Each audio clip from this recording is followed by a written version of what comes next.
of voters unhappy with both political parties who are looking for an alternative to the expected Biden-Trump rematch. People suspect that the divisions are deliberately orchestrated and that getting us to hate each other is all part of the scam. And they're fed up with being fooled.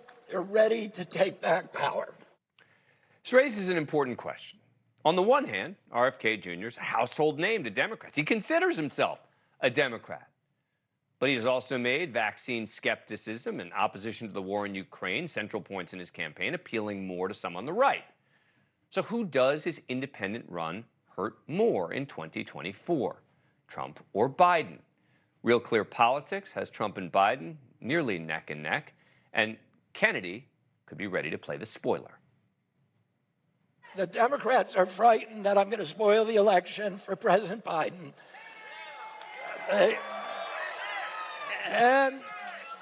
And the Republicans are frightened that I'm going to spoil it for President Trump.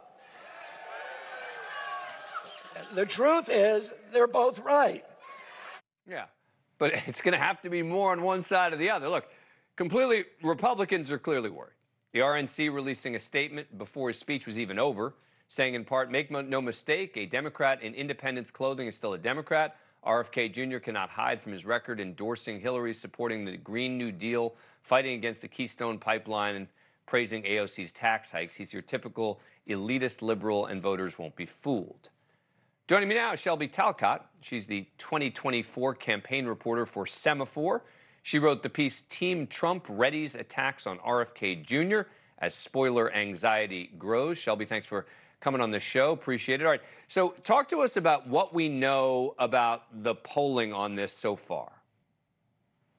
Yeah, it's a really good question, and thanks for having me on. So the polling, by and large, has indicated, not just over the past few weeks, but over the past few months, that Kennedy has far more support and more favorability among Republicans than he does Democrats. And that's just the majority of the polls. There are outliers, of course, but I'm talking by and large. And so that is in part what Trump's team has been looking at, as Kennedy hinted and eventually this morning announced that he was going to run as an independent. Now, what they're also looking at is how many votes specifically he could take away from Trump. And what they've seen in their polling is that he would take away more votes from Trump than Cornel West, who is another person running as an independent, would take away against Biden. And so that's a really big red flag for Trump's team that they're going to try to mitigate fast. So they're planning to go on the attack, was the heart of your piece.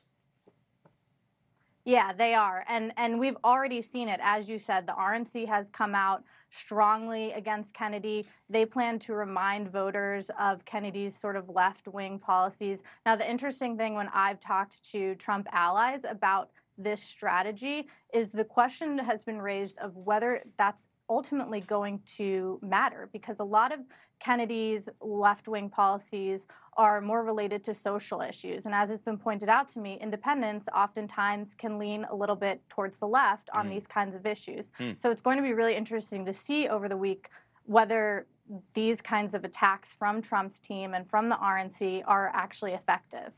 And let's be clear, I mean, Kennedy's trying to portray himself as equally hurting both sides, but he's even said, let me play it, that he thinks he hurts Trump more. Let's listen. I take many more votes from President Trump than I do from President Biden.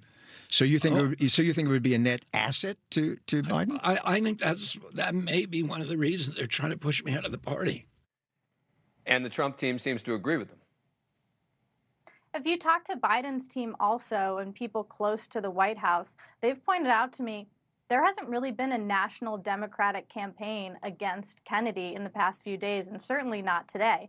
Virtually all of the opposition has come from Republicans and the RNC, and so that's notable as well. So I think that when you talk to people close to Biden's campaign, they'll say, you know, hey, we really do think that Kennedy's not going to hurt us, he's going to hurt Trump. Really quickly, I don't even know what this poll was that we just put up, but it said that in a three-way match, it's 33 for Trump, this is Reuters, 33 for Trump, 31 for Biden, 14 for Kennedy. That would seem to indicate it actually helps Trump a little bit. Yeah, and of course there's there's outliers, but by and large, all of the polls are indicating that Yeah. Republicans like him more than Democrats like him. And so it's going to be really interesting. And again, things could change. Another thing I pointed out in my piece is that over time, if Kennedy starts leaning into some of these more left-wing policies, he could get a lot more Democrats on board. So it's an open question. The race is extremely close, and this could be a spoiler. Shelby Talcott, thank you so much for coming on. Appreciate it.